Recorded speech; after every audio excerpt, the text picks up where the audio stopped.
England विपक्ष में बड़ विजय हासिल कला भारत 150 रन विशाल व्यवधान हराई सीरीज कब्जा कला टीम इंडिया। रविवार मुंबईर वांगडे स्टाडियम रे खेला जाउथबा टी20 सीरीजर पंचम तथा अंतिम मैच को जीति नहीं भारत।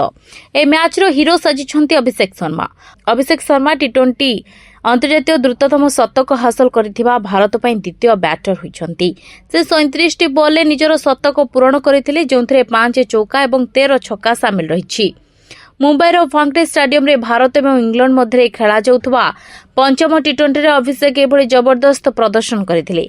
टीम इंडिया पई टी20 रे द्रुततम शताब्दी स्कोर करिथिबार रेकर्ड रोहित शर्मा नारे रहिछि, जहा हिटमैन भाबरे जणाशुना।